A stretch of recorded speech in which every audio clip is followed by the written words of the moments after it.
Halo sahabat makna dimanapun Anda berada. Senang sekali bisa berjumpa bersama dalam program Sate Bang Jack. Mari kita mempersiapkan hati kita untuk duduk diam di hadapan Tuhan dan mendengarkan sabdanya.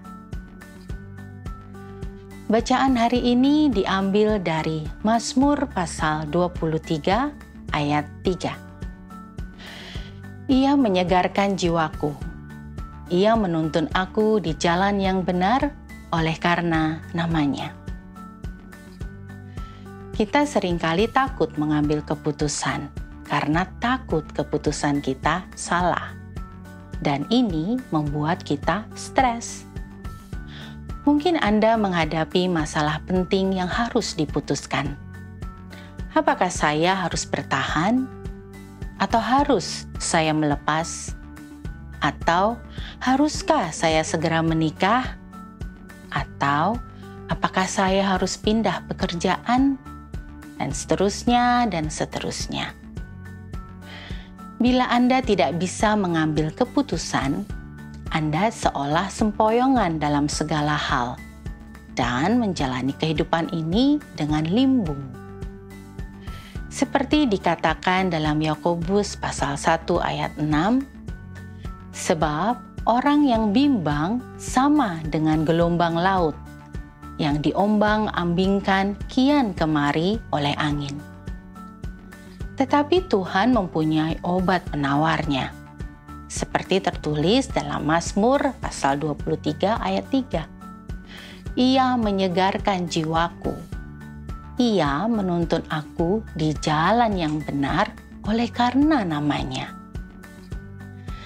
Biarlah Tuhan yang menuntun kita dalam kebimbangan kita mengambil berbagai keputusan-keputusan. Seringkali kita bertanya-tanya, yang manakah kehendak Tuhan? Kenapa tidak mudah mengenali kehendak Tuhan? Apakah Tuhan sedang bergurau dengan kita? Tentu saja tidak. Tuhan ingin kita mengenali kehendak-Nya, tapi seringkali kita mencari dengan cara yang salah. Misalnya, beberapa dari kita memakai feeling dalam mencari kehendak Tuhan. Kita ingin langkah kita digerakkan dan diarahkan oleh feeling dan emosi kita.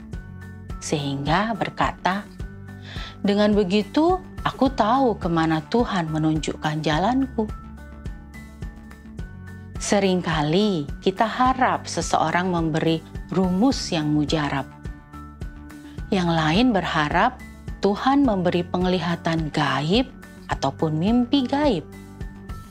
Ada juga yang berharap ada penelepon atau email misterius yang kita terima sebagai petunjuk. Hal-hal di atas membawa kita pada frustasi dan menjauhkan kita dari mengenali kehendak Tuhan. Kehendak Tuhan bukanlah sebuah formula ataupun rumus, juga bukan feeling yang membuat Anda frustasi. Mengenal Tuhan dengan utuh, dekat pada Tuhan, mengerti firman-Nya, memahami dan melakukan perintah-Nya, akan membawa kita mengenal kehendak Tuhan. Teruslah makin dekat dengan Tuhan, sehingga Anda kenal suaranya, mengerti hatinya, sehingga Anda mengenal kehendak-Nya. Marilah kita berdoa. Ya Tuhan, bimbing kami untuk mengenal kehendak-Mu dalam hidup kami. Amin.